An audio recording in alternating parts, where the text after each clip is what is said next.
What's going on, everybody? I'm Sean. I'm an alcoholic. We're going to do a shortened version of our intro to this meeting.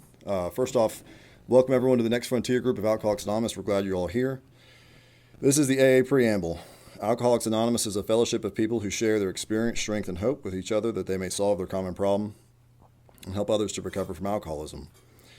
The only requirement for membership is a desire to stop drinking. There are no dues or fees for AA membership. We are self-supporting through our own contributions. AA is not allied with any sect, denomination, politics, organization, or institution. Does not wish to engage in any controversy, neither endorses nor opposes any causes. Our primary purpose is to stay sober and help other alcoholics to achieve sobriety. One housekeeping thing real quick. We are going to go ahead and pass the 7th tradition basket now, so it's less of a distraction during when Scott is speaking. And then I want to thank everyone for coming here. This is the 1 year in like a month. It's like 13 months or maybe close to 14 months at this point. 15, wow, okay, we're on it. Anniversary of this meeting. So we started last year around February, and the group has done great. It's grown a lot, and that's thanks to everyone here. You know, I'm super grateful for it. You know, the Big Book talks about we'll create the fellowship that we crave, right? And that's what I feel like that we've done here. So it's been great. Thank you guys all so much. I don't want to take up any more of his time. With that, I give you Scott. Thank you. Evening, folks. My name is Scott Lee. I'm alcoholic. I got a bad case of it, and I'm really grateful to be here to have the chance to treat it with you fine folks. I love you dearly. What a gift it is for me. I like to open anything I do with a quote from Lois Wilson. She was asked one time what she did in a moment of silence, and she said, "I invite God to the meeting." It's not that I don't believe God's here. I do believe that. But something special happens for me when I stop and honor that presence. So in a couple of minutes, I'm going to ask you to do that. Who here is sober less than a year? Can I see a show of hands? All right, welcome. We're so glad to have you. Welcome. You are the ones I came to talk to you. The rest of you turkeys are on your own.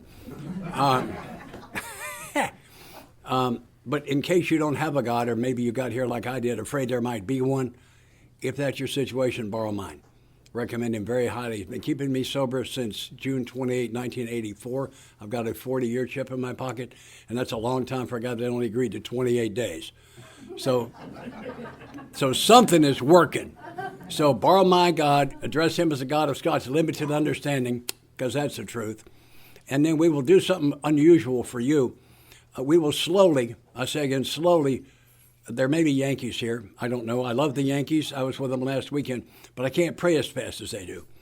And what I'd like to do is for us to slowly whisper the Serenity Prayer. I think you'll find it will change it from a ritual back into a prayer.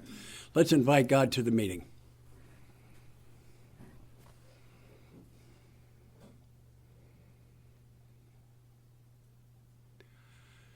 Serenity Prayer. God, grant me the serenity to accept the things I cannot change, courage to change the things I can, and wisdom to know the difference. Sean, thanks for inviting me, and congratulations on your 1-year anniversary. What an honor for me to speak here with you, to attend with you. It's a great thing. I'm actually what they call tri-addicted. I'm alcoholic. I'm going to talk about that, but I'm what they call tri-addicted. I'm addicted to everything I tried. Maybe some of you can relate to that. And I should tell you also, I have a central nervous system disorder known as essential tremors. My hands shake, and I have an involuntary negative head shake. Every once in a while, my head will just do that, and I don't even know it. So it's going to look like I disagree with what I'm saying. I don't. I may later because I'm still learning. But if I say it tonight, I mean it, okay? So I'll talk a little bit about my drinking history. I'm a late bloomer. I didn't start drinking until I was 18 years old. I needed a drink before then. I know the first morning I needed a drink was the morning I left for kindergarten the first day. Man, I could have used a double that morning. But it's not easy for a 5-year-old to get a double. And so I just did without. It was awful. But anyway, I'm 18 years old. I'm about 40 miles from here at Swanee. And I'm a freshman in college. And I'm out with the fraternity boys. They walk into a bar. I follow them into the bar. They order a beer. I order the same brand of beer they order. I'm such a chameleon. And we start drinking this beer. I do not like the beer. I do not like the taste. Don't like the way the foam feels going. I don't like anything about it except I'm doing it with them. And I'm watching them. I'm hyper vigilant, and I'm watching them close. And I'm drinking at the same pace they are. We approach the bottom of this first beer, and I'm thinking, let's pay these people and get out of here. And they ordered another beer. And I didn't drive in from Nashville to talk to you. I came to talk with you, play with me. Anybody have a guess on what I did when they ordered another beer? Very good. Yes, I did. And somewhere between the first sip of that first beer and the bottom of the second one, I got magic. Are there any Al-Anons in here? Okay. Thank you. Welcome. Thrilled to have you. You may not understand what I'm about to say, but it did magic for me. It made me taller. Who got taller when they drank? Anybody get taller? Sean, too? Taller? Yeah? How about better looking? Who got better looking? Pimples fell right off, right? Expert on many subjects. Oh, wow. I'm expert on subjects I never heard of and can't spell. Fantastic. Dancer? We have dancers in the house. Yes, Lord, we have dancers. Yes, thank you very much. Yeah. And gentlemen, now I can talk to the girls, right? Yeah, baby. And ladies, you can stand and listen to that crap. This is the magic juice. I've been looking for this all my life. Wow. And I'd have paid a high price for any one of those and did. But I haven't got to the big one. The big piece was for something deep inside me went, whew, it was okay to be Scott. Never had been. I became convinced as a very small boy that I was not good enough. There are things wrong with me can't even be worked on, much less fixed. And I became an actor as a small boy. My act is I'm going to pretend to be the guy I think you want me to be. And you used to find as whoever's in front of me right this second, I'm a different guy to everybody. And at, please God, the end of my drinking, I had a customer in Morristown who was a very religious guy. He knew a very religious Scott. Got a customer in Knoxville. It's a Friday night party guy. He knows a Friday night party Scott. Boys in the pool room where I buy my dope and drink my beer. They know that Scott. I got neighbors, business partners, family members. Everybody knows a different Scott. People from different, and the greatest fear in my life, people from different parts of my life be at the same place, same time. How am I going to act? Because I'm acting all the time.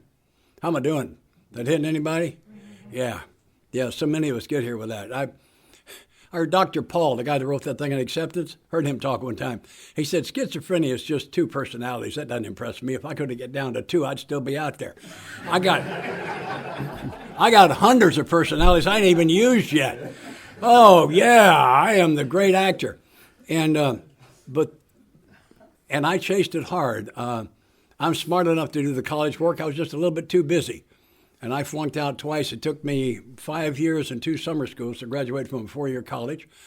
I think they finally let me out because somebody said, you know, if you give him a diploma, he'll leave. He's contagious. I was on the dean's list. It was the other list. And, yeah. And so I joined the United States Air Force. I went to Air Force pilot training in Valdosta. And in the second 6 months of that training, we flew the T-38, which you are all familiar with. You may not know that you are, but you are. You saw the movie Top Gun? I know you did. I got news for Tom Cruise. That black airplane he had the dogfight with was not a MiG. Do I sound confident? I've got over 100 missions in that plane. I'm real sure it's not a MiG. And it is a high-performance airplane. By Air Force standards, it means faster than the speed of sound after burning jet engines. Take the runway in that airplane, lock the canopy, lock the brakes, run up to what we call military power. It's everything short of afterburner. Release the brakes and roll a couple hundred yards and light the burners, and that'll give you a kick, and you'll like the kick. It's how you got here. I like a kick too. And about a mile later, at about 170 miles an hour, which is fast for a tricycle, you think back on the stick. You never move the stick in this plane. You got the throttles here, stick here, and when you get in, you adjust your seat height and your rudder pedals so that your right forearm is actually resting on your right thigh. If your arm's up in the air, you're all over the sky. Can't fly the plane. It's that sensitive. So at about 170 miles an hour, I think back on the stick. The nose wheel comes off. At about 180, she flies off. I raise the wheels, pull up the gear immediately. At 1,000 feet, I raise the flaps and begin to apply forward pressure because she wants to climb like a homesick angel, and I'm holding her down flat at 1,000 feet in full power. We accelerate to 600 knots and pull up. and I'm leveled at 40,000 feet 3.5 minutes after I took the runway. This airplane has a roll rate of 720 degrees a second. That's twice per second it will roll. Your eyeballs won't track that if you're sober. Trust me, I tried it both ways. And a loop is defined as a 360-degree turn through the vertical plane pulling positive G's. And this plane entered a loop at 10,000 feet at about 550 miles an hour. I pull up at 5 G's. Let me tell you what that means. You're pulling 1 G right now, it's the force of gravity. At 1 G, a 200-pound man weighs 200 pounds. At 5 G's, a 200-pound man weighs 1,000 pounds. That is exactly what that means. Everything on you now weighs times 5. That includes the upper eyelids. You'll notice that at 5 G's, by the way. All right, 10,000 feet, 550 miles an hour, 5 G's, wings level and inverted at 20,000 feet. Took 2 miles vertically to pull over on her back. Lose 10,000 feet down the backside. Total elapsed time under 25 seconds. I tell you all that for 2 reasons. The first, of course, is to impress you. Anybody? Yeah, I'm up on that. Yeah, we got to get one of those. And the other one is to help you see my alcoholism and maybe yours. We're finished at about 5:30 in the afternoon. I'm going to talk about a particular evening. I used to like to get drunk. I'm going out to get drunk tonight. If you're not going out to get drunk tonight, don't want you along, you're going to be a problem later. You've been out with people like that, I'm sure you have. And I think they should do something else because they're no good at this. But did you ever get drunk by accident? Like, there's a night, and tomorrow I gotta, and I promised, and whatever. Who got drunk by accident on a night they were sure they weren't gonna? Come on, put them up. Accidentally. These are my people. Yes, Lord, I am so at home here. Yeah. I was, an old friend of mine used to say I was carelessly overserved by an irresponsible bartender. You know, it's never my fault. And so tomorrow, you know who the Thunderbirds are, the Air Force demonstration team? I did not fly with them. They flew this plane for 7 years. And tomorrow morning, a friend of mine and I are going to do their show, and we can. As we're coming off the ground, I'm going to slide up under his tail. And see that intersection right there? That's his afterburner. And this is me in my cockpit. And we're going to be going as fast as 700 miles an hour, pulling as many as 7.5 G's, doing things you can't even have nightmares about. Try to imagine you just been notified tomorrow morning at 7:30. We're going to strap your happy butt in the world's largest roller coaster. It's going to run for an hour and a half. You would not plan to take a hangover on that ride, right? Would not plan to take a hangover on that ride. Tomorrow morning, I can sleep on roller coasters. That is nothing compared to what I'm fixing to do. Clearly not going to get drunk tonight. Help me. I'm going to drop by the club and have one no more than 2. That's right. For those of you who didn't play, remember, this is what you told somebody on the phone. Okay? See if that'll help you. All right, now stay with me. Like I have one no more than. Should be home by 6:30, not later than. You bet. It's good to have a plan. We're going to call that Plan A. It's a fabulous plan. It's a great plan. However, somewhere between the first sip of the first one and the bottom of the second one, it could be anything from behind the bar. By the time I get to the bottom of the second one, I think I changed my mind. It's not what happened. What happened was I got this craving Silkworth talks about in the doctor's opinion. You got a craving being satisfied, you don't know you have it. We all this moment have this terribly strong craving we're not even aware of. Craving to breathe air. Somebody come up behind you with a baggie and put it over your head, you'll find out in a big hurry you got a craving to breathe air. But while it's being satisfied, you don't even know you have it. I don't even know I have a craving. I just think, hey, bartender, I know I said I was going home, but I'm going to watch one more quarter of the ball game, set them up. I tell you what, Sean, rack them up. We'll shoot just a couple more games, 2 more over here, bartender, right? And I don't get home by 6:30 or 7 with 1 or 2 in me. I leave the Officers Club exactly 1 o'clock in the morning because they... A lot of pilots here, Sean. We'll talk flying later. And I drive home drunk with a hand over one eye. We're the one-eyed drivers. Come on, put them up. One-eyed drivers. Yes, Lord, we got a room full of them. I do this quite a bit. And one guy told me, he said, I was afraid a cop would see me with my hand up. So I put a piece of duct tape, and I thought, wonder what a... And this is your gene pool. And this other guy carried a pair of drunk driving glasses in his glove compartment. He just put them on. He spray painted one end's black. He just put those babies on. And so I drive home drunk. I walk in. My first wife rips into me. A lot of information in that sentence. Play it back. And head into the bathroom for my after drinking chores. The questions are going to get harder now.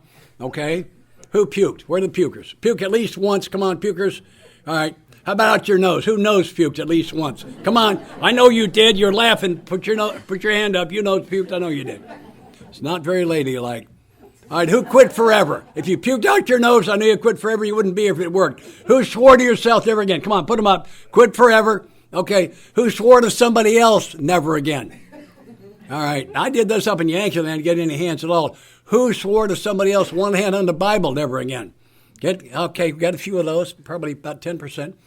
Okay, who peed in the closet? Did you really? I never did that. I'm so embarrassed for you. I don't believe I'd have told that in public. You might want to talk to your sponsor about the difference between sharing in a meeting and a fifth step. That's repulsive. I can't believe you. Wow. Woo! Now, my first wife is still mad about that antique coffee table. It used to be in the living room. I'll give you that. I get to do this at treatment centers a lot of times. If I've got a lot of time, I'll stop at this point and ask for a show of hands. Who has it? Because on New Year's Day, my gang either goes into a treatment center or a jail, and we have what we call our unusual places panel. Talk about unusual places where we have urinated, vomited, or come out of blackouts. And we got them laughing in the jail, baby. It's really something. Some of my favorites, this one guy had peed in the floor vent of the heat and air. It's the gift that keeps on giving. And, oh yeah, this one guy is a counselor at a treatment center. He didn't like to go to the men's room. He went to the parking lot, pulled on car doors to one open. He peed in the car, closed it up. Yeah. Oh yeah. Recently, I talked to one. This guy came out of a blackout, naked on the roof of his house, peeing in the gutter. You can die from that one. A lot of guys have peed in refrigerators and clothes dryers. That's a real common, yeah, I see some hands going, oh yeah, I had a girl, yeah. A lot of girls peed in their purse. I know there's some of those, I see you lacking, I know. And one of my favorites, this pretty young girl in a treatment center one time, said she had vomited off of the balcony in the church during the service, wait for it, while her brother, the preacher, was delivering the sermon. And yes, that's how she got to treatment. So anyway, I thought the two most important and creative inventions of the 20th century, both invented by alcoholics, by the way. One was that little half moon of carpet they put around the commode for you to kneel on. That was invented by one of our people. You know, his knees were all torn off on that hard bathroom floor. So we ought to, and that soft commode seat you could rest your head on in between knees. Mary, remember that? They're not as cold as porcelain, but they were real soft. Those were nice, weren't they? And so I'm in there bringing up my toenails and quitting forever. And we've been collecting pre-AA prayers, and I'm gonna share a couple with you, and then we'll do the big one together. We're not going to do a show of hands, although you can if you're moved. God, please help me pass this test I didn't study for. Please don't let her be pregnant. That can be played in the first person, the ladies tell me. Please don't let those flashing red and blue lights be for me. Another very popular pre-AA prayer. But the main one, let me reset the scene now. It's in the neighborhood of 2 o'clock in the morning, and I'm in the bathroom kneeling on the prayer rug, and we're in the part of the proceeding where there's nothing coming out but noise and occasional tear. Remember that part? Yeah. And we're going to pray the pre-AA prayer together. I'm going to do the first line. You do the second. Trust yourself. You know the prayer. I'm counting on you. Ready? Here we go. God, get me out of this. And which is alcoholic for amen, as I'm sure you know. For those of you who are new, we have a one-question test if you're not sure you need to be here. Did you know the prayer? The earthlings don't know the prayer. I had teeth then. I brushed my teeth and go to bed. And it's now around 3 in the morning. I get up at 6. I'm not even hungover yet. Remember that Wonderland between drunk and hungover? And at 7:30, I'm crawling into a high-performance airplane with afterburners. I'm wearing jump boots, a flight suit. I'm wearing a G suit. Without the G suit, I will black out today. We're going to pull 7.5 Gs today, many times. Helmet, visor, oxygen mask, parachute. There's a 20-millimeter cannon shell under my seat. This is an ejection seat. This is not a toy airplane. We let those afterburners, boom, and here we go. And I'm dying. Oh, man, I'm dying. I call it the 4-7 hangover. It's the one where the butcher knife went in right here. I get the headache in the exact same place every time. The eyelids are made out of sandpaper. The throat and nasal passages are raw from puking all that acid. I got a tremor in my hands. I selected 100% on the oxygen liver. It will not cure a hangover. Trust me. I tried it hundreds of times. It will not cure a hangover. I am also, by the way, tight on the leader flying the mission. What I just described to you, in case you missed it, was willpower. Many of us have a lot of that, and it is no defense against this disease. And I flew those missions, and I flew them well. By 5:30 that afternoon, I'm feeling a lot better. I've been drinking whole milk all day and eating saltines. I don't know why. Alka-Seltzer has a new product out with lemon in it. I've been field testing it for them. And I'll tell you one thing I know for sure. I am not getting drunk tonight. No way. Tomorrow morning, I'll be number 4 in the 4 ship. This morning, I was 2. Tomorrow, 4. 1, 2, 3, 4. There's going to be 4 of us doing that tomorrow. That's 700 miles an hour. Nobody with a brain to get drunk the night before going to fly number 4. Can you tell the rest of the story without me? I thought you could, yeah. Over and over and over. And I'd sit in that airplane with that horrendous hangover. And the only thing that kept me going was the absolute certain knowledge I would never feel this way again in a plane. Because last night I quit forever and I meant with all my heart, didn't you? Didn't you mean it every time you quit forever? Didn't you mean it? And here we are. And I was powerless over alcohol, and I was ignorant of the fact that I was powerless over alcohol. That's a tough combination, ignorance and powerlessness. And I chased it hard. I'm one of the gifted ones. There were 2 in my class. I finished second in my pilot training class. I took all my check rides with severe hangovers. I just had the gift. By the time I'd been in a type of airplane 4 or 5 times, felt like it was, pardon me, I could make it do anything. I didn't earn it. I just had the gift. My next assignment, I flew a 4-engine jet all over the world. By that, I mean all over the world. I've been drunk on 5 continents and quite a few islands. And they're saying the world's flat. I flew around it twice in the same month. It's round. I checked twice. I was sent to Southeast Asia. I flew the original side-firing gunship. Some of you may be old enough to remember Puff the Magic Dragon. I flew that in the Delta. I was eventually transferred into an intelligence mission, and we were flying over Laos. The president was on TV twice a week saying we were not in Laos. I'm flying a mission so classified we're not supposed to pray about it because God doesn't have a high enough security clearance. And I'm not proud of what I'm about to tell you, but it's the truth. I was so drunk at 4 o'clock one morning taxiing my plane out that I taxied into the grass off the end of the taxiway instead of making the turn to the runway. I was so drunk I could not have driven the crew bus from the quarters to the flight line. And I am not proud of that. If there had been a rock, a ditch, a stump out there, if it had been 4 in the afternoon, I'm a mile from the tower. Runway's 2 miles long, tower's in the middle. I'm a mile from them. They can't see it. All I can tell is I've stopped, and there's nobody behind me. I just tell them we're going to stop, and they say, yeah, they don't care. If there had been a rock, a ditch, a stump out there, I would not be here. I would still be in a military prison. And we flew that mission. And so I'm not proud of that. That's what alcoholism does to nice people like us. It has us disrespect the things we care the most about and tear the hearts out of the people that love us the most. Alcoholism, it's greedy. It wants it all, and it'll get it all if I don't do absolutely everything necessary to stop it. Everything. I'm just uncaught. At my last duty station, I was an instructor pilot on a 4-engine jet with a worldwide mission. I was 26 years old. You think I didn't have a gift? I resigned my commission. I'm honorably discharged. I walked away. Probably saved my life. I got a job as a sales rep in the summer of 1984. The senior partner in my company said to me one day, "You're going to treatment right now or you're fired." The man was a great communicator. He could explain things. And June 28, 1984 was my 41st birthday. And I signed to a little charm school outside of Atlanta, Georgia to overcorrect for a problem I didn't have. That's how I got here. That's how I got here. And I didn't sleep the first 3 nights I was there. Let me say this. I could afford my addictions, and I came to you with a full load. And I'm laying there the 4th night knowing I ain't going to sleep again. And some of you may recall, if you're not drinking, you're not sleeping, it stays dark for quite a while. Actually, it's all night long. And I don't, it's like lights out at 11. I got to stay there till 6 in the morning. Short bathroom breaks. I got to lay there. Man, it is dull. I'm just laying there. What I'm about to share with you happened to me. I didn't do it. I began to see my life as you might see a series of short movies.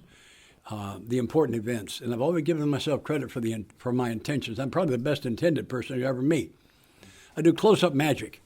And I always going to get a clown suit. And when I was on the road, instead of running the bars and chasing the girls, put on the clown suit, take my magic kid into a children's hospital to a show. You got to admit, take a great guy. Now, I haven't done it yet. But, one of these days. And our third step talks about a decision. For me, the difference between an intention and a decision. An intention is followed by more intentions. A decision is followed by action. That's the difference. And this night, laying there in that bed, the intentions are not there. It's not a pretty story without them. I began to think about the single worst thing I've ever done. And I may talk about it tonight, I don't know yet. I'd always been able to stop it before. My good Tennessee native friend, Jack Daniels, knows how to help me stop that. My south of the border Spanish-speaking friend, Jose Cuervo, he knows how to help me. My old girlfriend, Mary Jane, she knows how to stop that. Well, they ain't there in that treatment center. And I'm laying there with this horrible thing I've done all over me, and I can't get anything between me and this terrible thing I've done. And I reached what I was going to call bottom for the next 30 years. The guy I sponsor, you and I talked about him earlier, changed my definition of bottom not too long ago. But I got to the place where I would have paid any price and done anything not to have that guilt on me. I don't know how, it's not easy to describe things on the spiritual plane. And from in my chest, my vocal cords didn't move, my mouth did not move, my mind did not think this. From in here, screamed, and it was loud, but it was internal. God, forgive me. And what I'm going to tell you happened in the next instant. All of it did. If you had x-rays taken of your teeth, when they picked that lead apron up off of you, it felt like something like that was laying all over me. I'm on my back in this bed. I'm unaware of this lead thing flew off of me. My body felt so light I thought I was going to float off the bed. It did not scare me. At the same instant, this magnificent white light came on, just shining on me and on my bed. And it was like there was a partition about a foot behind me, came within about a foot of the ceiling, and this magnificent light was coming over, but it was all focusing just on me and on my bed. I've never seen light do that. And they were about the size of my hand. It looked like pieces of colored glass. I think I remember yellow one, I think maybe a green, but there were several. Light was coming through, but it was all shining just on me and on my bed. And with my eyes closed, I could see that room in better detail than I can see this one now. And what I knew was that God was right there, and that he had the power to forgive me, and I was forgiven. I used to say God forgave me then, but I don't speak for God, and I don't like to be around people that do. I don't know if he ever judged me. I simply don't know. I know that I received his forgiveness then for the worst thing I'd ever done. And I lay in the presence of infinite love, and there is no way to describe that. And I don't know how long. What we call time does not exist in that presence. 0.2 of a second and 3 months are the same number there. Can't explain that either. I could feel that light. It had a warmth and a texture, and I could feel it in every cell of my body, and I was aware of every cell of my body. I've never done that before or since. And I lay in the presence of infinite love, and I don't know how long. I'm not aware of anything else that passed between us. I simply do not know. And I must have gone to sleep, because the next morning I woke up, and I had not done that in several days. And I woke up wanting to be one of his guys. That was my first cornerstone. And a lot of people feel like they've been robbed because they didn't get one of those. This is Bill's story, page 12. But soon the sense of his presence had been blotted out by worldly clamors, most of those within myself. I won't speak for Bill either. I'll tell you, I do not think that event would have gotten me the 40-year chip on my pocket. It's just a cornerstone. If you didn't get one of those, because you weren't sick enough to need one. And I mean that. Every year I tell this story to several thousand AA members. And I always get several come up to me and say, I had one of those events like you had and drank again after it. I've talked to a lot of people that had that experience. I see some people nodding. There's some in here that have done that. Yeah, that happens. So recovery is not an event, although there are events embedded in it. It is a process with no end. Anyway, I zipped through their 28-day treatment program in 6 weeks flat because I've always picked things up quickly. And I suspected they kept me over so that I could share my wisdom with some of the newer people. I'm not sure. Maybe not. And came back to Nashville, and I started following my aftercare plan. 90 meetings in 90 days. I went to 87. 2 of them I don't remember. One night I'm about to leave for the meeting, my son fell and hurt himself. Put him in the car, went to the emergency room. And everybody in this room knows that was the right thing. And I thought if you missed, you just missed. It has not occurred to me that you could possibly go to 2 meetings in the same day, because I have this minor case of terminal newcomer thinking it's going to kill me really soon if I don't get some help with it. Sorry for the old Playmates and Playgrounds. My favorite bar in Nashville is on 8th Avenue. And I had a 2-year chip in my pocket the next time my car was on 8th Avenue. I refused to turn onto the street for over 2 years. I'm not kidding you. I'm going to give you the 2 best kept secrets in AA. And this being recorded, I'm going to do it anyway. Here's the first one. The directions on how to do a 4-step have been very cleverly concealed in the pages of this book.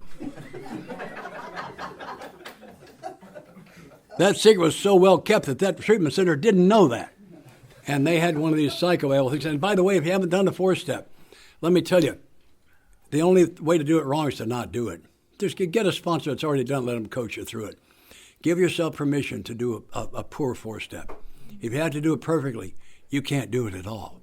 You can't pick up the pen. You have my permission to do a lousy 4-step. And I should tell you that my home group does not give a trophy every year for the best 4-step. And this is the trophy you are not going to get. Okay? You ain't getting it. Anyway, I completed their psychobabble, fill in the blank, do you still hate your mother 4-step. And I called down to the treatment center to Bernie. Now, Bernie was not my counselor, but I have the big white light experience. I see that confession come in step 5. Had to tell somebody the truth, who to tell. I'm watching this counselor, Bernie, and I know he's stoned out of his mind. You can look at him and see it. You know what it looks like when somebody's ripped. He's got this dumb grin. His face real relaxed. When he walks, he just sort of shuffles. You know what it looks like. I know you do. So I asked him. He said, sure. I thought, I'm going to do my 5th step with this junkie. 6 weeks later, he won't even know if we did it, much less what I said. He's the perfect choice. So I completed their alleged 4-step and called Bernie, said, sure. I drove down to Atlanta, took my 5th step with Bernie, which is where I began to get relief. Now, if I'd been doing the actual steps, that'd be the ones out of this book. With an actual sponsor, that's the one that's already done them out of this book, I would have gotten relief before them. As an aside, Bernie was not actually stoned.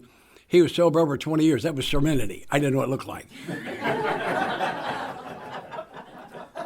God got this minor case of terminal newcomer thinking. And at about 4 months, I'd done everything I could think of that they said to do except get a sponsor. And I was so insane, I was looking for a sponsor I could relate to, which is maybe the dumbest thing I've done in my entire life.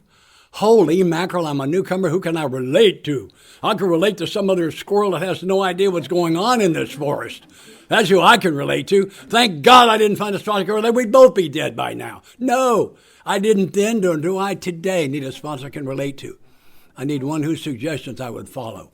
Why would I do that? I want to look like he looks. I want to sound like he sounds. I want my life to work like it looks like his life is working. And there's this guy in my meeting, and when he talks, the voices in my head shut up. He makes perfect sense. We're graduates of the same school. I can kind of relate. He's sober 5 years. Would you sponsor me? Well, we'll see. Here's your first assignment. Assignment? I thought a sponsor like a new best friend. Going to introduce me around, show me some of the better meetings, maybe loan me some money, fix my wife. We don't have dime till dawn for me to talk about all the things I was wrong about. Here's your first assignment. I don't have time tonight. Ask me another time. Be happy to tell you. It took me a week. I said, I did the assignment, sponsor me. He said, I'll sponsor you my way. I'm starting to get nervous now. I said, what? And he'd been to the National Zoo sometime that week. And when I asked him to sponsor, he was the nicest guy in the universe. Sometime that week, he'd been to the National Zoo and he'd gotten himself a transfusion of tiger blood. And he is a whole different guy now. Sponsor you my way. What does that mean exactly? He said, you are too sick to stay sober on the fellowship of AA. You will need the program also. And I got no idea what he's talking about. And he gives me the best kept secret in all of AA. And the way we keep it, which is the definition of the program, we hear the word program all the time. The way we keep it secret, we read it at most of the meetings. It's on page 59, right before step 1, where it says, here are the steps we took. It's suggested as a no steps, no program. Period. End of discussion. The steps are not part of the program. They are the program. Here's my problem. I believe what I think. Now, that's really stupid if I look at the fact that I thought I could quit drinking and drugging anytime I wanted to, and here I was in treatment. So I was wrong about that one. Maybe I'm wrong about some of this.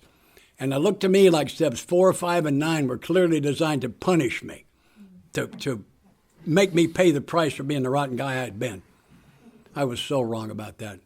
For those of you who are new, I wish I could go through those 3 steps for the first time again. I got so much out of them. They changed my life in such a magnificent way. Some of these people with some time are nodding like this on that. You're just wrong about that. You're just wrong.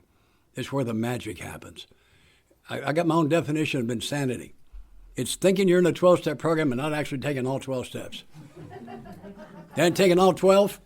You ain't in a 12-step program, man. You spending a Wednesday evening listening to somebody like me, you must need some kind of help. You might want to start there. Anyway, he said, you will work the 12 steps. The way I lay them out, the pace I set, or I'll drop you like a bad habit because I don't work with losers. He scared me so bad the truth jumped out of me. I don't know about you, I say the truth for emergencies. I don't spread it around real thick. They defined me in a single sentence here on page 23. It says, once in a while he may tell the truth. That's my story. Once in a while, maybe. Yeah, I'm thin.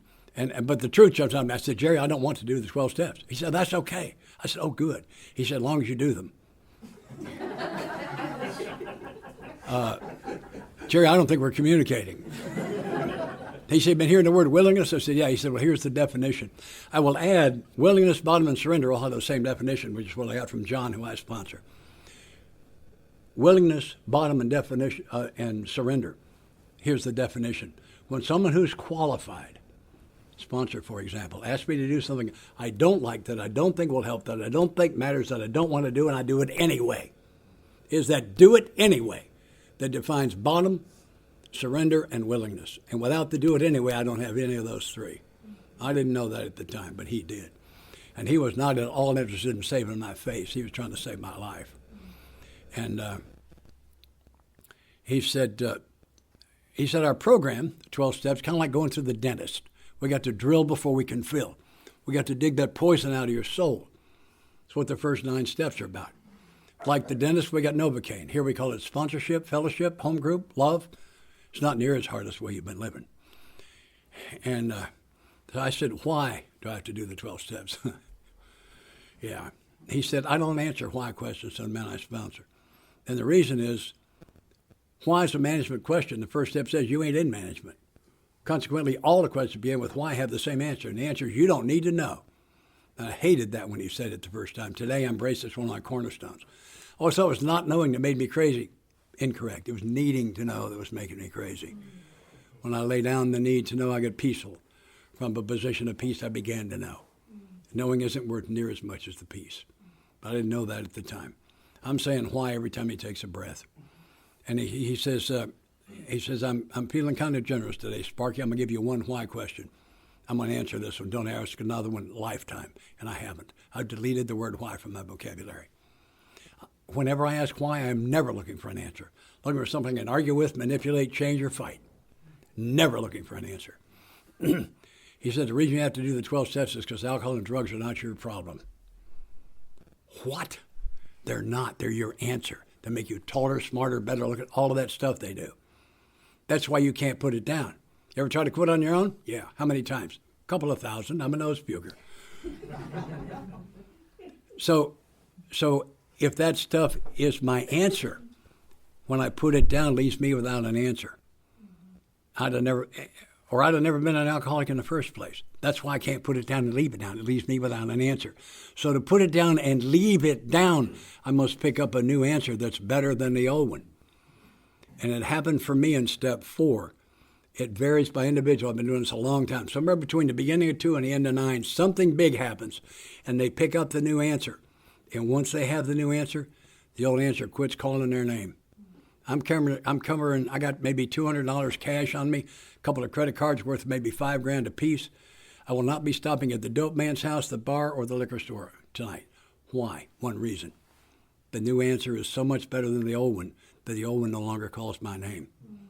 If you're new, this is what I believe. I believe our mission here is not to change you should never drink again. That ain't it. The mission is to change you should never want to drink again. And that's what happened to me, somewhere in that step work. Sober since 28 June 84. The last time I wanted one was sometime in December of 84. I had a sponsor about a month. He had me somewhere, I believe, in the 4-step. I don't know. I remember the event last time I wanted one. And life has happened to me since then. I made way too much money. I've been up against bankruptcy. I've had 2 divorces, one I wanted and one I didn't. My daughter shot herself and survived. She's doing fine. I talked to her this morning. She's doing just fine. I was diagnosed with cancer in my throat in June of 20. They took my teeth, as you probably noticed. Because they did so much radiation in my face, they killed my jawbone. The bone is still here, but it's dead. And they had to take the teeth out first. And they did so much radiation to my throat, my epiglottis is now buried in scar tissue, and the opening is so small, I'm on a liquid diet for the rest of my life. There's no big deal. I came to you on liquid diet. It's just a different liquid.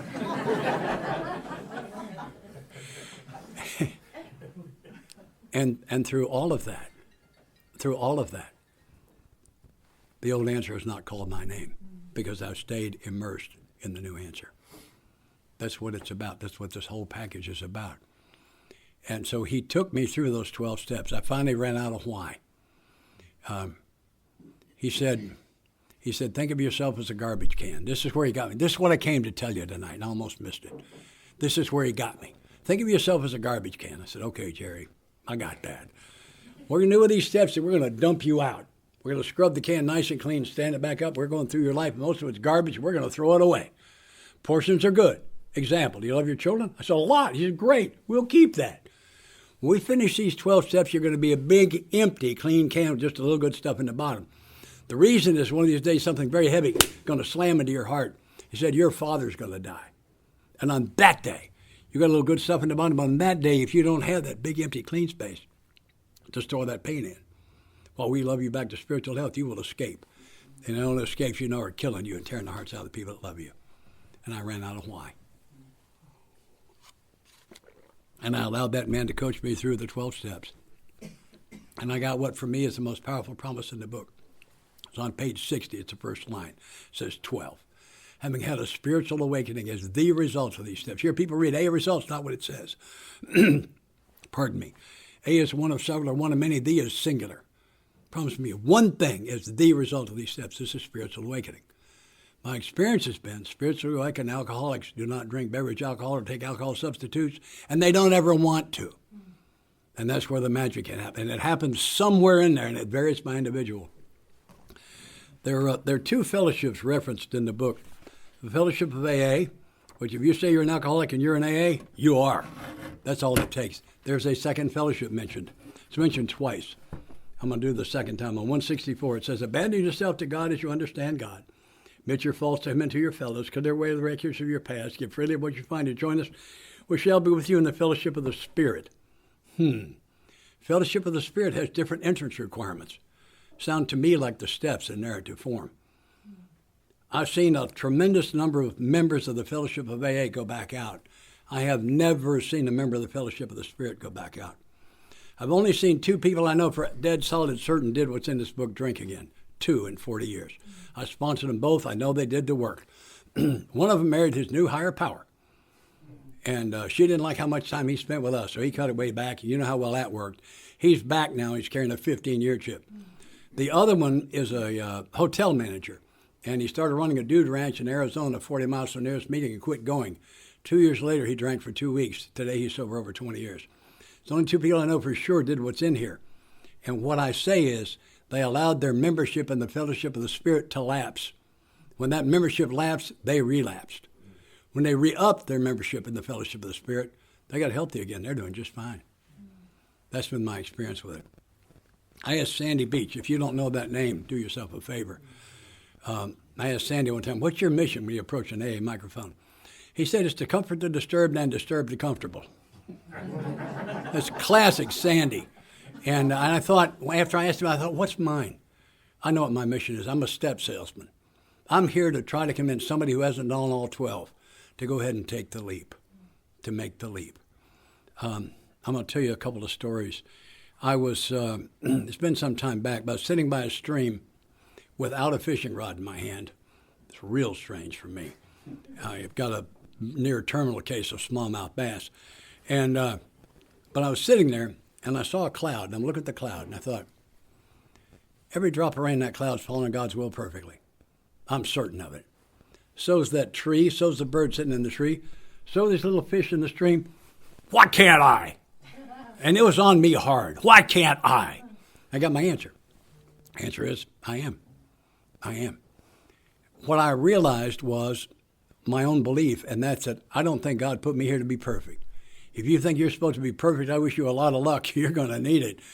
But if I'm not supposed to be perfect, what's my job? My job's to make mistakes. They sent the right guy. And all my life I've been saying, well, we learn from our mistakes. Hey, oh, really? Well, if that's true, nobody in this room has been arrested more than once. Yeah, you bet. You bet. No. Guys like me do not learn from our mistakes. They're wrong about that. We learn from living with the results of our mistakes. Consequences, if you prefer. Hold that thought, read the 12 steps. You'll notice that half of them are about me embracing the results of my consequences. 4 and 5, 8 and 9, 10 and 11 are all about me embracing the results of my mistakes. It's where the learning occurs. So here's the definition. Mistake is an invitation to a lesson. That's all it is. It's a lesson dressed in its work clothes. That's all it is. If I'd already learned the lesson, I would not have made the mistake. And I don't have the power to make a mistake so ugly that God can't turn it into wonderful. That's who I am. That's who He is. It's that simple. I have no idea what God's plan is. I've discovered His will. It's for me to screw up. It's why I was put in this skin. I'm convinced of it. So here's the learning process as I understand it today for a guy like me. 1, make a mistake. 2, be notified I made a mistake. I don't always know. 3, own the mistake. Yeah, that was me. I did that. If they only know 80%, I have to tell them the other 20. That's how I own it. 4, consult a spiritual advisor about how to 5, make the amend. Usually, not always, there's an amend to be made. 6, embrace the lesson. The lesson comes with making the amend, not with the making of the mistake. I'm like the dog that wet on the rug. What did he learn? Nothing. When did he start learning? When you rubbed his nose in it. Me and the dog have that in common. We prefer to have our nose rubbed in it. It works better for us. Yeah. So 6 is embrace the lesson. 7 is share the lesson. That's what really sets it for me. 8, when I share the lesson, I have to tell you I made a mistake. If I just share the lesson, I'm preaching and nobody wants to hear it. When I stand as a sinner beside a sinner, he can hear me. 9, make the next mistake. We hear the word progress, I give you a definition. Progress is making the same old mistake a little less often, or making a new and finer quality of mistake. Anything beyond that's perfection, and that's not my assignment. So I have my own permission to make mistakes. There's a phenomenal freedom in that. I expect me to make mistakes. I expect it. And I know what I'll do with them, too, because you just saw it. That's what I do with them. That's only half the freedom. The other half is you have my permission to make mistakes. That includes all of you, includes all my family members, includes all the men I sponsor, includes major politicians in my country and other countries, those I like and those I don't, includes those of you who got your driver's licenses out of Cheerios boxes. Everybody has my permission to make mistakes. Because if I'm going to be upset by what you do, I'm a prisoner of your behavior. I don't want to be a prisoner anymore. I was a prisoner long enough. So half of the freedom, my own permission to make mistakes. The other half, you have my permission to make mistakes. It is such a phenomenal way to live. It has freed me. It has brought me so much peace. The other thing I want to talk about is a realization I had not too long ago. I've discovered the source of all of my anger, all of it, comes from being sure I'm right. Never had been angry, but I'm also absolutely certain I was right. And being right comes from having passed judgment. I have to judge to be right, to be angry. So although anger is a problem, it's not the problem, it's a symptom. The problem is judgment. Judgment is the grandmother of anger. If I don't judge, I don't get right. If I don't get right, I don't get angry. I discovered that about 11 years ago. And I added to my morning prayer. It was there this morning. I do not judge any situations or any people. Bless me that I do not judge. I don't want to judge because it makes me sick. And I don't know a lot of things for sure, but I know for sure God did not want me judging. It's not what I'm supposed to be doing here. And so I asked for His help on that. Bless me that I don't judge. On page 87, it says what it says is pause when you're agitated or doubtful. You rarely hear that last part in the meetings. They read it. They just stop it at pause when agitated. That doubtful thing, I'm alcoholic. I ain't right very often, but I'm never in doubt. So we don't have to cover that too often. Pause when what I've discovered is that anger and love never travel together. And I claim to serve the God of love. That means anytime I'm in anger, I can't serve him. I can't serve you either. Pause when agitated. I believe God is waiting patiently for me in the pause. I'm angry again, Father, and I've judged. Please take away this judgment and anger and grant me love and sadness. Sadness and love travel well together. When I can come back into this situation, if I come back with anger and judgment, we're here. And I'm eventually going to be making amends. And you probably love making amends. I am not particularly fond of it. But when I can come back with sadness and love, I have a great sadness about what's going on here. It opens their heart, and they can hear my heart, and I don't wind up making amends. And serving the God of love is not a part-time job. Part of my morning prayer is I don't miss any opportunities to be of service. I know y'all got the same thing here we got in Nashville. They're moving here in droves, right? They've been coming to Nashville so fast, we got almost as many Yankees as people now. And so we're having traffic jams, and we never had them 10 years ago. And so my history is to sit in a traffic jam and just be mad. Now, from an Al-Anon I learned, I carry clown noses in my vest. That's why I wear the vest. I need the pockets. And when we come to a stop in traffic, I put on the clown nose.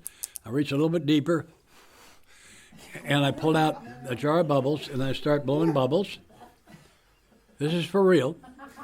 And the other drivers, the bubbles attract their attention. They see the nose. They start laughing. Laughter's contagious. I start laughing.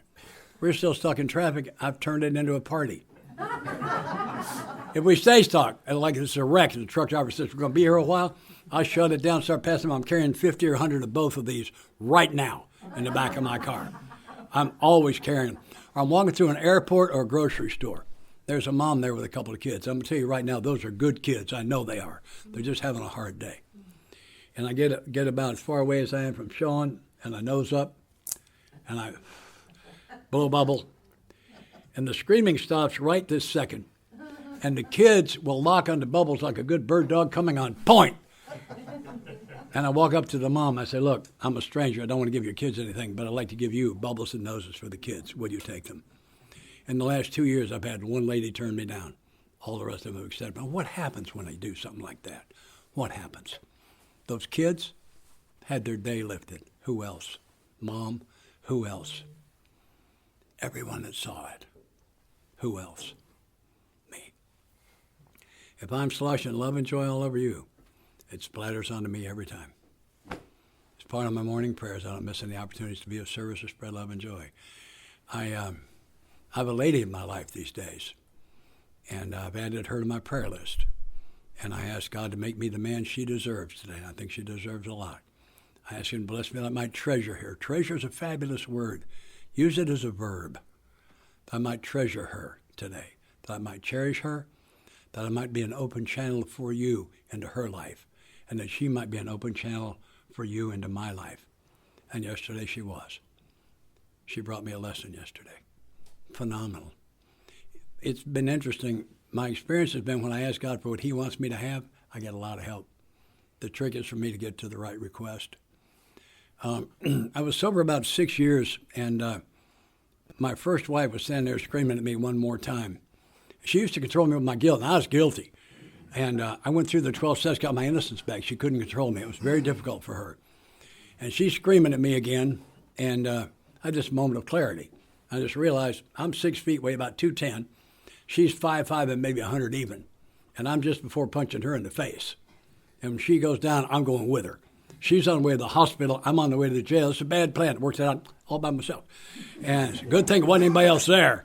And I just had that realization. I am just before beating her into a bloody mess. I did an about face while she was still screaming. Walked out, got in my car, and drove away. Got a newspaper, got the one ad, started looking at apartments, and 48 hours later I moved. It was imminent. It was going to happen. And there's no way I could have stopped it. And I didn't believe in divorce. I also knew if I stay with her, she's going to push that button too hard one time and it's going to get really bad. And I went to Old Time and said, what should I do? And they said, turn it over. I said, how? It got real quiet. Nobody could tell me. Believe what you like. I believe what I'm about to tell you. I went to the source. This is what I got. The first thing I got was, what is it I'm turning over? The answer is the result. How do I do that? Two pieces. One, staying today where God is. There's one who has all power that wants God, may find him now. That wasn't when I find God, it's where. My God is the God of right here, right now. I stay here where he is and operate within his principle. Quit worrying about my motive. Step 12 does not say I had good motives in all our affairs. I need to get involved in principle. But the other thing that I got was 3 prayers, and I want to share them with you. Prayer number 1, God, if it's your will for us to be together, please put us together. Number 2, God, if it's your will for us to be apart, please put us apart. Those are the easy ones. Here's the big one. God, if it's your will for me not to know today, please leave me not knowing. That's the big one. And I was able to pray that every day for 10 months and not know and be at peace. That's the big one. If he don't want me to know today, I don't want to know. I got my sponsor's definition of serenity. He says, serenity is not freedom from the storm. Serenity is peace in the middle of the storm. The only way to have that, give up my need to manage the storm. The only way to do that is to know the manager of all storms. That's what this is all about, is to know the manager of all storms. And I get to be at peace. I'll take you flying one more time. My last flight in that high-performance plane, and I was pretty sure it was the last time I'd ever light afterburners, and it turned out to be. And I blasted off, and 3.5 minutes later, I'm level at 40,000 feet. And I'm flying out of South Georgia, and I'm out over the Florida Panhandle. And they gave me, Jacksonville Center gave me what they call a barrel. It's a 30-mile circle around a point on the ground with an altitude block. If you do acrobatics at 9/10 of the speed of sound, they have to give you some room. And they did. And they gave me from 18,000 feet to 60. If there are any pilots in the room, you'll recognize those numbers. But what they don't know is the Air Force tells me regularly don't exceed 45 in this airplane. Because there are things that can happen in the ultra-thin air above that altitude that you will not recover from. Let me define not recover. That would be spin, crash, burn, die, and owe them an airplane. They're very finicky about their airplanes. But I was young and immortal, and I wondered how high it would go. So I came back out of afterburner. Because if you run the afterburners at high altitude, it's going to get really quiet when the engines quit, because they're gonna. I'm back to military power, everything short of afterburner. I'm doing 700 miles an hour, 9/10 the speed of sound. I got the nose up a little bit and about 15 degrees of bank. And I'm climbing in this circle. I'm doing an instrument climb. I'm not looking outside. And I'm climbing. The answer to the question is 52,300. At 52.3, she was done. I told you about just little pressures on the stick. Now I can do this, and nothing happens. At 700 miles an hour, at 52.3, there's just barely enough wind coming over the wings to keep that thing flying. If I could have gotten to 52.8, would have been 10 miles even. She would not do the other 500 feet. I am absolutely so far out of the envelope on this thing.